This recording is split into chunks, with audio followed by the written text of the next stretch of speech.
Welcome to Maple Leaf America. You're never going to believe where I am this week. Well, actually, you probably could figure it out since there's this huge sign behind my head. I'm in Toronto, Ohio, that is. Population 5,600. Welcome to Maple Leaf America in Aspen, Colorado, where it doesn't get much better than this. We'll meet a Hall of Famer from Sudbury, and we'll learn about one of America's most famous inventors.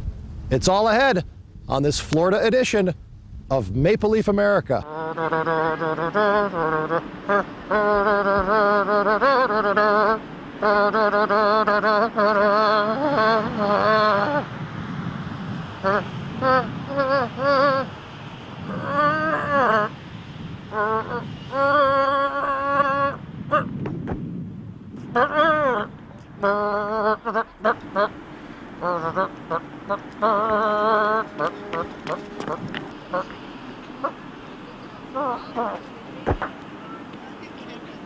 Hey, welcome to Maple Leaf America from Philadelphia, the city of brotherly love. And we have a fantastic show for you this week. We'll meet a Toronto-born hockey player turned broadcaster who has been adopted by this fair city. And a very special travelogue with the Hound himself, a limo ride, and some Philly cheesesteaks. It's all ahead on this edition of Maple Leaf America.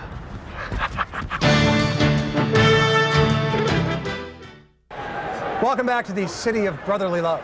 Leafs suck! You know, earlier in the show, we referenced the fact that all the Philadelphia sports teams and their facilities are in close proximity, which can be very unusual and beneficial for the Flyers and the Phantoms. Go to hell! I just got sent down to the Philadelphia Phantoms of the AHL. Logistically, being sent down to the Phantoms is not that big a deal. I'm told not since the Boston Braves and Bruins played in the same building has the NHL seen such a convenient arrangement. The Flyers and Phantoms dressing rooms are separated by a parking lot.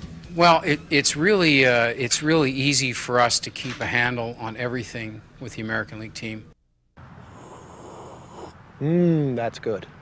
Welcome back to Maple Leaf America, enjoying a hot cup of tea on the West Virginia side of the Ohio River. Nothing better on a cold, wintry morning to make you feel all warm and cozy. Maybe some orange pekoe or some English breakfast or possibly some Earl Grey. What? Oh! First of all, the Chester teapot never actually poured tea, so it shouldn't really be called the world's largest teapot. It should be listed as the world's largest object shaped like a teapot. Originally, it was a root beer barrel in Pittsburgh, Pennsylvania, for Hires root beer.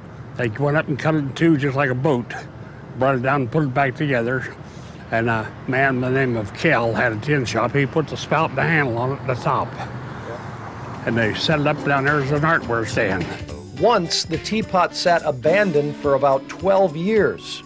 Twice, it's dodged bureaucratic bullets, saved from demolition by citizens groups in 1984 and 1990. People in town wanted to keep it, so I finally decided I should fix it. So I did. Now it's a source of pride for Chester. Common ground, a symbol of unity, a large thing outside one veteran's front window. Oh, yeah, every day. It's over there every day. Yeah. It's something different. Something different. All kind of people stop and take pictures all the time. They do. I mean, from everywhere. If it was a teapot, how many gallons would it hold? I'd hate to say. It's about 30 foot across and 15 feet high. I feel the need to find the world's largest restroom.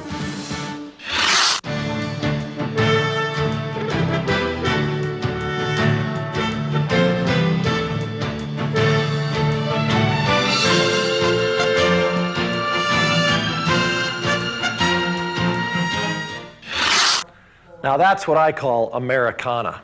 I'm gonna grab some lunch, and then after the break, more Maple Leaf America. First, here's our funny hockey fan photo. Time for yet another funny hockey fan photo, although this week it's more odd than it is funny. kind of. There's the late, great Terry Sawchuk right there with some suitors, if you will, or suitorettes, I reckon. Look at this gal here hanging over the glass trying to give out her phone number. I'm in 619 at the Cadillac Hotel. Honey, what are you doing there? Her husband's got a nice hat. And of course, this lady down here at the end, she's kind of waiting in line. She's a little frustrated. Her arms are crossed. She's like, gosh, I wanted to give him my phone number. I'm spoken for, ma'am, but you are a nice-looking coog. Hey, that's my sister! Lot going on here, lot going on here. You're supposed to keep your hands, feet, everything on the other side of the glass. This stuff just doesn't happen nowadays. Just does not go on whatsoever. Like I said, not so funny, but kind of odd. Tell you what, it's quite an affair here at the All-Star Game, and of course the head man of the NHL, Gary Bettman. How's it going? It's going great. We're off to a terrific start for All-Star Weekend. The celebrity game is going to be very well attended. Fantasy opened with over 12,000 people on a Wednesday night in LA. It's a great start. I was going to say, a lot of the attention this weekend, of course, it's Super Bowl Sunday, but boy, the NHL as usual. Great events, great parties, and not taking a backseat to anyone. We're not feeling like we're taking a backseat, and we shouldn't. We're having our usual complement of guests. We've credentialed more media this year than last year. The building is going to be full, and everybody's pumped for a great weekend. We're thrilled. And of course, we're not taking a backseat to anyone because Maple Leaf America has a lot more coming I up. love that show. Yeah, Maple Leaf America. It's great. Thank you very much. We've got a lot of good seriously, it's a terrific show. Thank you very much. I appreciate it. We've got a lot of good stuff. We're going to talk Great to another stuff. old-timer. Yeah, see, he knows what he's talking about. Stay with us. We got more coming up. What do they call them? The Galactics? Yeah, you can see, because you can see your reflection in them. It's for the vain hockey player. You're right. Welcome back to Maple Leaf America. Tim Robbins, star of Shawshank Redemption. Hello, Toronto. The Bull Durham. And have you been in a hockey movie? And why not? You're a huge hockey fan. No. Why? I think there's only been 2 hockey movies. Well, there's only been one in most people's books. That's true. Right? That's true. That's true. You know what that is. I know what that is. Any interest in ever doing one? I'd love to do it. The story's got to be right, you know. What about writing it yourself? I'm working on it, maybe 10 years down the road. All right, you're a Rangers fan. Eastern Conference. I know we're kind of, it could come down to a battle later. Well, you know, I'm going to be pulling for it, but I like your team. You do? I do. I like all the original 6. You know, if they find themselves down the road in the playoffs, I'm always going to pull for original 6. Do you think you could pull an all-time favorite Maple Leaf out of the hat? He's here. Yes. Yeah. He's here. Mahavlich. Frank Mahavlich. Peter Mahavlich. Frank Mahavlich. Peter didn't play for us. Frank did. Oh, but Peter's here. Peter's here. Yeah. His little brother. Ah. You like Peter? Well, I like all those Mahavliches. You do? You like Mainly because I can pronounce the name. Kevin, the big question is, what other uses are there for an octopus? It's left up to your imagination. Beep, beep, beep, beep, beep, beep, beep, beep, beep, beep. Flight 619 coming in from Denver. Rasta man, come to Jamaica, man. Come to Jamaica. You talk about multitasking, this would be the perfect employee in the office, in the fast food restaurant. You can answer the phones, work the computer, flip the burgers, take the change, clean the garbage. Massage the boss. Well, that's not accepted here at Superior Fish. You are so beautiful. You are so beautiful, Brittany. But of course, the #1 use for an octopus is to throw it on the ice during the playoffs here at the Joe Louis Arena. Al Sabatka, huh? How are you? Working for the Wings for 2 years. 32 years, since the days of the Olympia. And you have kind of become... They call me Al the Octopus now. You know, they named a big purple octopus after me. Yep. And I was pretty honored about that, you know. It's great. You like this one, you said? 10 years since I started this little tradition of Waving the octopus. waving it over my head, you know, cool. like... Oh, I'm sorry, Ricky. Now, you like this particular I like this particular size. brand? The tentacles are nice and small, and they really come out good. And it's about the right size to get a nice twirl going out of it.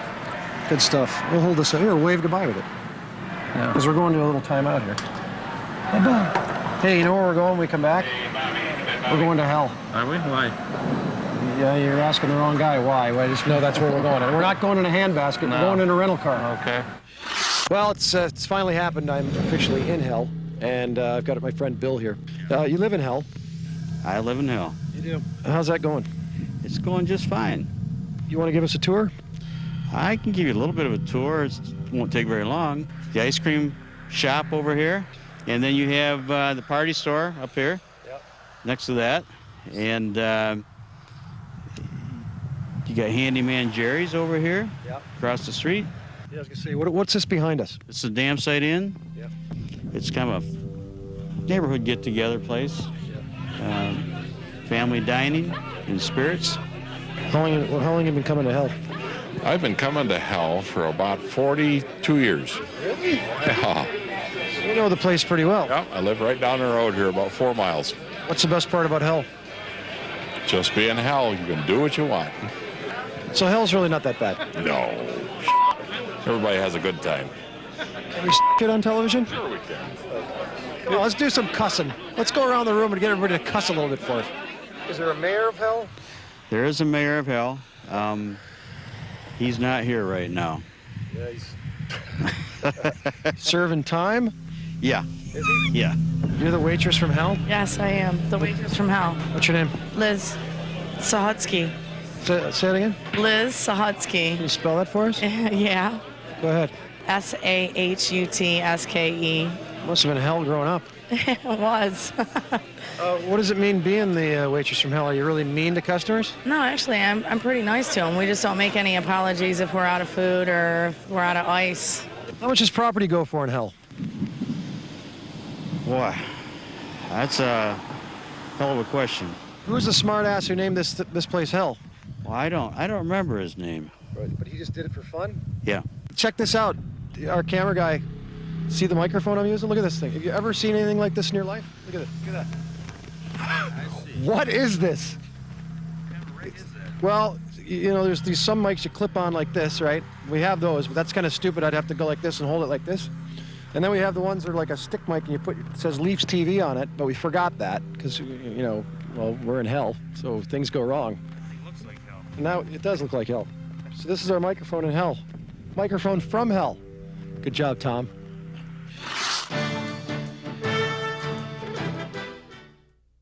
Welcome back to Maple Leaf America, about 20 miles west of Miami at the Sawgrass Recreational Park. With my friend here, No Name. They don't give them names because they don't want people to think they're pets. They're not pets, they are wild animals. This one has a piece of tape around its mouth so that Dave doesn't lose a finger. He's a great guy. We're going to learn all about him. Watch.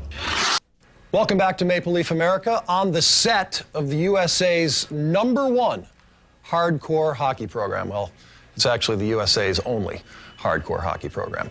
With hosts the bodacious John Butchergrass, the Bubba-licious Barry Melrose, and the loquacious Neil Smith.